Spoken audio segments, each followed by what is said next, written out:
That's number 3. Don't forget, I've given you the first one. I said the first one is the will of God. The second one is God is good. Now the third one, it is a blessing.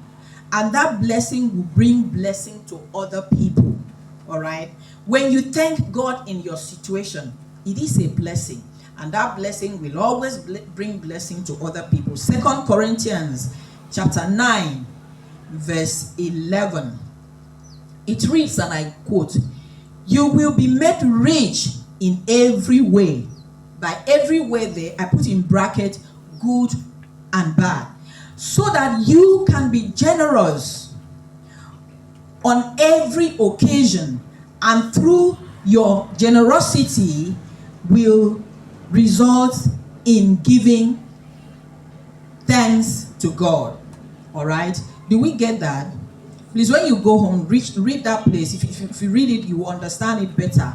He said, "You'll be made rich in every way, so that you can be generous on every occasion, and through your generosity will result in thanksgiving to God." Now, every blessing that God has blessed us, all right, is for us to bless other people. Let me give you an instance. God give you a car now, all right, and you're using that car. You're coming out. You see your neighbor that does not have a car. You recognize him or her very well. You know that she's going to your direction. You don't take her because first, maybe she's not rich. You don't want her to stay in your car. You don't want her to dirty the rock of your car and situation like that. Do you understand me? Every blessing that God has given to us is to be a blessing to ourselves, is to be a blessing to other people, and it's also to be a blessing to God. So let me give us an instance. So, sometimes ago, all right, I was coming back. We were coming back from a church meeting with my family. I was the one driving. My husband seated there, and the children were at the back.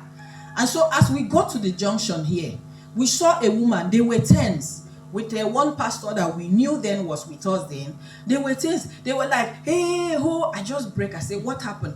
They said the child was very sick, that they need to go to hospital. And I asked, "Which hospital?" They said, "Ajayi Hospital. You know, it's very far from here." Okay. At that point, I discharged my family. I just turned around. I drove them to that hospital. Do you understand me? Now, there's a situation I want to bring to you concerning that.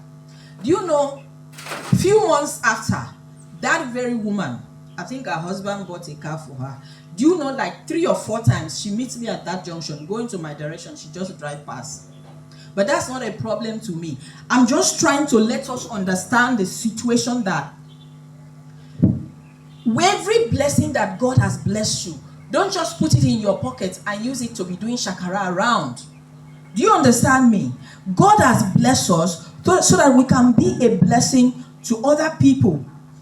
Do you understand? In fact, there was a time here that one of my neighbors, okay, she was in labor. They came to call me. I didn't even have fuel in my car, but I had to just look for a way and fix it. And then I drove her to the hospital. Do you understand me? So everything God has blessed you with is not for yourself alone.